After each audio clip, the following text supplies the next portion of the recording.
इस मूवी की पहली स्टोरी में ये बताया जाता है कि नाइटमेयर सिनेमा नाम के एक सिनेमा हॉल में समंता नाम की एक लड़की फिल्म देखने के लिए आती है।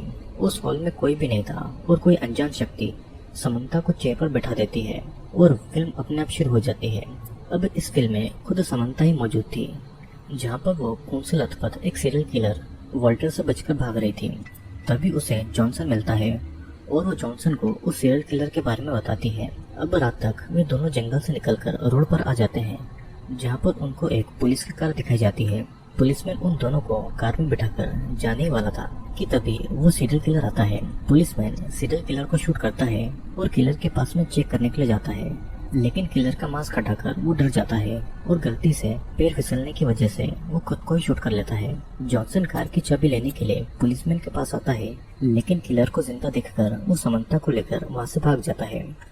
वे दोनों एक केबिन में आते हैं, जहाँ पर उनका एक फ्रेंड माइक था। उस किलर ने उनके बाकी दोस्तों को भी मार डाला था और अचानक वही किलर उनके केबिन के सामने आता है और माइक को मार डालता है। समंता को एक बेसमेंट का डोर मिलता है, जिसके अंदर उसे किलर के द्वारा मारी गई दूसरी डेड बॉडीज दिखती है। अब इधर जॉनसन एक चाकू से किलर को मारने की कोशिश करता है, लेकिन किलर उसे ही चाकू मारकर जिंदा जला देता है।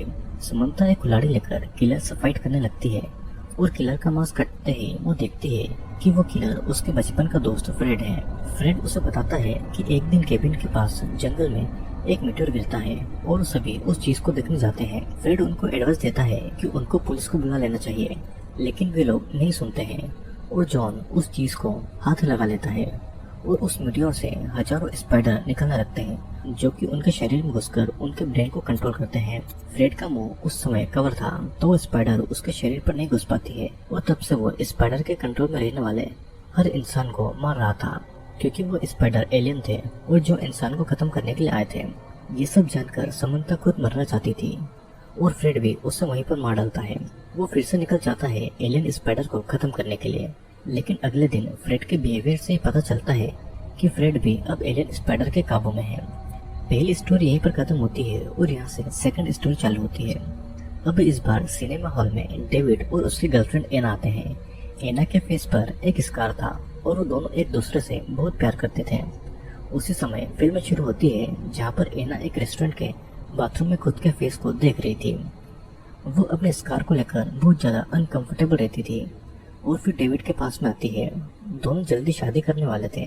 डेविड ने एना के लिए प्लास्टिक सर्जन की अपॉइंटमेंट ली थी, ताकि एना को अपना बिना स्कार वाला खूबसूरत चेहरा मिल सके। एना भी इस प्लास्टिक सर्जरी के लिए मान जाती है। अब फिर अगले दिन डॉक्टर कहता है कि वो स्कार को हटाकर एना के फेस को कुछ चेंज करेगा, ताकि एना और भी ज्यादा खूबसूरत दिख सके। खूबसूरती पाने के लालच में एना भी इस बात को मना नहीं करती है। एना को फिर एनेस्थीसिया देकर डॉक्टर प्लास्टिक सर्जरी को शुरू करने लगता है। एना को विजन आता है कि शादी के दिन वो अपने खूबसूरत फेस के साथ डेविड के पास आ रही है और तभी शादी में डॉक्टर और नर्स भी दिखते हैं, जिनके हाथ में हथियार था और कपड़ों पर खून लगा हुआ था। वो डरकर होश में आती है और उस समय उसके फेस पर बैंडेज लगी हुई थी। रात को डेविड एना की फोटो खींचकर वहां से चला जाता है और फिर अगले दिन डॉक्टर एना से कहता है कि उसकी सर्जरी पूरी नहीं हुई है, उनको और भी सर्जरी करनी होगी। एना भी इस बात को मान जाती है, लेकिन एना को किसी भी रिलेटिव से बात करने नहीं दिया जाता है। रात को वो नर्स के कंप्यूटर में देखती है कि डेविड ने एना के फेस को अजीब बनाने के लिए कहा है और दूसरे रूम में एना को एक लड़की मिलती है जिसकी आंख और नाक थे ही नहीं। एना डरकर वहाँ से भागती है और वो नर्स से लड़ाई करके वहाँ से भागने के लिए लिफ्ट में जाती है, लेकिन लिफ्ट के खुलते ही डॉक्टर उसे बेहोश कर देता है और होश में आने के बाद में एना को पता चलता है कि उसकी फिर से सर्जरी कर दी गई है और डेविड उनके पास ही था। अपने बैंडेज को खोलकर वो आईने में अपना फेस देखती है और उसका पूरा फेस बिगाड़ दिया गया था। तभी वहाँ पर डेविड की माँ आती है और उसका भी पूरा फेस प्लास्टिक सर्जरी से अजीब बना दिया गया था। डेविड और उसकी माँ के मुताबिक एना बहुत खूबसूरत लग रही थी और रियल लाइफ में एना खुद के नाइटमेयर को फिल्म में देखकर बहुत ज्यादा डर गई थी। डेविड भी वहाँ पर नहीं था और डेविड को ढूंढते हुए जहाँ पर उसे फिल्म चलाने वाला प्रोजेक्शनिस्ट दिखता है और कुछ देर में एना की चीख हमें सुनाई देती है और सेकंड स्टोरी में यहीं पे खत्म हो जाती है। मूवी में तीसरी स्टोरी शुरू होती है। उसके बाद में फिल्म को देखने के लिए फादर बेनेडिक्ट आते हैं। फिल्म शुरू होती है और हमें एक चर्च के छत के ऊपर एक लड़का दिखाई देता है। फादर उसे नीचे आने के लिए कहता है, लेकिन वो लड़का पागलों की तरह हंस रहा था। सिस्टर प्रेस्टिशा उस लड़के के पास आती है लेकिन वो उसकी मदद नहीं कर पाती है और वो नीचे गिर जाता है। फिर सिंडी नाम की एक औरत अपनी बेटी डैनी को संभालती है और सभी बच्चे उस बच्चे की मौत से डर गए थे। रात को जब सिंडी काम कर रही थी तो दीवार पर लगा हुआ क्रॉस अपने आप दीवार से गिर जाता है और बाहर से कुछ अजीब अजीब आवाजें सुनाई देती है। तो चेक करने जाती है और अचानक कोई अनजान शक्ति उसके पास से गुजरती है। अब एक दूसरे रूम में फादर बेनेडिक्ट और सिस्टर पस्टिशा इंटीमेट हो रहे थे, लेकिन कुछ अजीब आवाज सुनकर वे दोनों भी रुक जाते हैं। सिस्टर उस मरे हुए बच्चे के बारे में सोचकर बहुत ज्यादा परेशान थी और फादर उसे कंफर्ट करता है। अब अगले दिन डैनी अकेली बैठी हुई थी और कुछ लड़कियां वहां पर आकर उससे बुली करने लगती है। डैनी एक लड़की को मारती है और वो लड़की दूर जाकर गिर जाती है, जिससे कि उसकी जुबान कटकर निकल गई थी। सिस्टर आकर उसे संभालती है और तभी वो लड़की डैनी के पीछे एक डेमन को देखती है और वो डर के चिल्लाने लगती है। सिस्टर को किताबों से उस डेमन के बारे में पता चलता है और उस डेमन का नाम मैगट था, जो कि लस्ट के लिए सजा देता था। वो बच्चों के सोल को कलेक्ट करने के लिए आया था। वो इस डेमन के बारे में फादर को भी बताती है। उसी समय डेमन के द्वारा पजेस्ट किया गया बच्चा फादर के पास आकर कहता है कि उसे पता है कि उसने क्या पाप किए हैं। फादर किसी तरह मंत्रों से उस डेमन को उस लड़के की बॉडी से बाहर निकालते हैं और फादर और सिस्टर बाकी बच्चों के ऊपर भी एक्सोर्सिज्म करने लगते हैं। तभी सिंडी वहाँ पर आकर डैनी को अपने साथ में ले जाती है और सिस्टर को रियलाइज होता है कि पजेस्ड डैनी नहीं बल्कि सिंडी है। डैनी को भी अपनी माँ की ये बात पता चल जाती है और वो डर के गॉड से प्रे करने लगती है। तभी डेमन डैनी को फोर्स करके बेड पर सुला देता है और सिंडी की बॉडी में मौजूद डेमन बाकी बच्चों को कंट्रोल कर लेता है।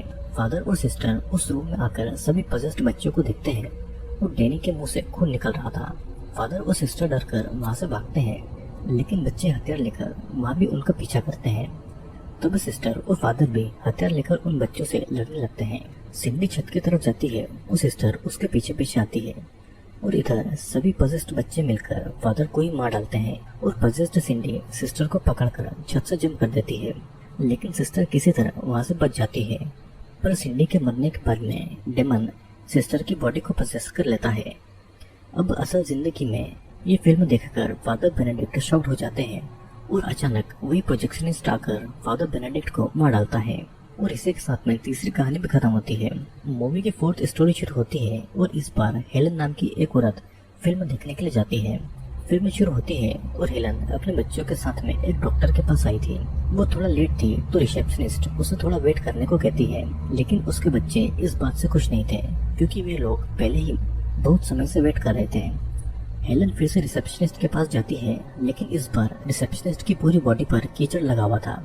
हेलन किसी और दिन आने वाली थी, लेकिन रिसेप्शनिस्ट उसे रुकने को कहती है और फिर हेलन डॉक्टर के पास जाकर अपनी प्रॉब्लम बताती है कि वो भूतों को हेलिसिनेट करती है। उसकी आंखों के सामने ही वहाँ की जगह बदल जाती है और लोग भी बदल जाते हैं। डॉक्टर उससे पूछता है कि उसे सुसाइड करने का मन होता है, लेकिन वो कुछ बोल पाती उससे पहले डॉक्टर उसे अगले दिन आने के लिए कह देता है। वो जब बाहर आती है तो वो जगह पूरी तरह अबेंडेंड बन चुकी थी और उस रिसेप्शन एरिया में उसके बच्चे भी नहीं थे। लिफ्ट के पास उसे रिसेप्शनिस्ट मिलती है जो कि अब एक डेमन बन चुकी थी और वो कहती है कि उसने किसी बच्चे को नहीं देखा है। फिर हेलन बाथरूम के पास आती है जो कि बहुत ही गंदा था और वो काम कर रहे एक आदमी से अपने बच्चे के बारे में पूछती है। वो गन दिखाकर उसे धमकी भी देती है, लेकिन वो आदमी उसे इग्नोर करके वहाँ से चला जाता है और एक टेलीफोन से हेलन अपने हस्बैंड को कॉल लगाती है और उसका हस्बैंड उसके साथ में रिश्ता खत्म कर लेता है। हेलन अपने हस्बैंड से कहती है कि उनको बच्चों के बारे में सोचना चाहिए और तभी उसका हस्बैंड कहता है कि उनका तो कोई बच्चा है ही नहीं। वो खुद को शूट करने वाली थी, लेकिन किसी की आवाज से वो रुक जाती है। वो देखती है कि उसके बच्चे डॉक्टर से बातें कर रहे हैं, लेकिन हेलन अभी भी उन्हें अपना मान रही थी। डॉक्टर कहता है कि हेलन सुसाइड करके ही इसी लाइफ से आजाद हो सकती है और वो अब कभी भी ठीक नहीं हो सकती है। वो अंदर आकर देखती है तो बच्चे और डॉक्टर दोनों डेमन में बदल चुके थे। वो डॉक्टर को शूट करके बच्चों को लेकर घर चली जाती है। असल जिंदगी में भी हेलन के पास में एक गन थी और तभी हम सिनेमा हॉल के अंदर एक गन शॉट को सुन पाते हैं और इसी के साथ में मूवी की फोर्थ स्टोरी भी खत्म होती है। मूवी में फिफ्थ स्टोरी शुरू होती है और इस बार राइली नाम का एक बच्चा फिल्म देखने के लिए आता है। फिल्म शुरू होती है और वो दिखाते हैं कि राइली पियानो बजा रहा था और उसके पेरेंट्स उसे फंक्शन से लेने आए थे। अचानक जेनकिन नाम का एक आदमी उनके कार में घुसकर राइली को गन पॉइंट पर ले लेता है और सभी कार से बाहर आते हैं और जेनकिन राइली के पेरेंट को मार डालता है। राइली भी भागने की कोशिश करता है लेकिन जेनकिन उसे पीट कर शूट कर देता है। डॉक्टर किसी तरह राइली को बचा लेते हैं और होश में आने के बाद में वो अपनी माँ को देखता है और अगले दिन वो डॉक्टर से अपने पेरेंट के बारे में पूछता है। डॉक्टर उसकी बात को इग्नोर करके उसे रेस्ट करने को कहता है और रात को राइली अपने बेड के पास एक आदमी को देखता है जिसके फेस पर बहुत सारी सिलाई के निशान थे। वो आदमी रूम के बाहर जाता है और राइली उसके पीछे पीछे जाता है। तभी एक नर्स आकर उसे रूम में लेकर जाती है। नर्स से कहती है कि फेस पर सिलाई वाला वो आदमी मर चुका है और अगले दिन राइली की माँ उसे फिर से मिलने के लिए आती है। वो कहती है कि वो राइली के पास हमेशा रहेगी लेकिन वो बस राइली का एक सपना था। फिर राइली को एक अलग रूम में लेकर जाया जाता है और रास्ते में वो बहुत सारी आत्माओं को देखता है और उसे कुछ समझ नहीं आ रहा था कि क्या हो रहा है। रात को जब राइली सो रहा था तो जेनकिन उसके रूम में आता है लेकिन नर्स उसे वहाँ से निकाल देती है। राइली उठकर रूम से बाहर जाता है और वहाँ भी उसे आत्मा दिखाई देती है। फिर एक केसी नाम की लड़की उसके पास में आकर कहती है कि उससे भी मरे हुए लोग दिखाई देते हैं। वो जब कुछ समय के लिए मर गई थी तो डॉक्टर ने उसे किसी तरह जिंदा रखा था। राइली भी कुछ समय के लिए मर गया था, मतलब कि वो जिंदगी और मौत के बीच में फंसा हुआ था और इसीलिए उससे भी अब आत्माएं दिखाई देती है। वो उसे कहती है कि राइली की माँ उसके पास में जो बार बार आ रही है वो कोई अच्छी बात नहीं है। अगली सुबह फिर से राइली की माँ उसके पास आती है और राइली अपनी माँ को समझाता है कि वो मर चुकी है और उसकी माँ उसे सो जाने को कहती है ताकि वो सब एक साथ रह पाए। तभी कैसी आकर राइली को समझाती है कि उसकी माँ अगर उसे कहीं पर ले जाना चाहे तो वो उसके साथ में नहीं जाए। फिर कुछ समय के बाद में राइली की माँ कैसी को मार डालती है और शाम को जैक्सन राइली पर अटैक करता है। राइली को चोट भी लगती है लेकिन वो अपनी जान बचाकर एक जगह पर छुप जाता है। जैक्सन फिर से उसे ढूंढकर उसका गला दबाने लगती है। राइली फिर से अपनी माँ को देखता है जो कि उसे गिव अप करके मरने को कहती है ताकि वे सभी मौत के बाद एक साथ रह पाए। राइली कैसी की आत्मा को देखता है जो कि उसे अपनी जिंदगी के लिए लड़ने को कहती है। राइली अपनी जान को बचाने के लिए जैक्सन को मार डालता है और कुछ समय के बाद में वो कैसी और उसके पेरेंट की आत्माओं को देखता है।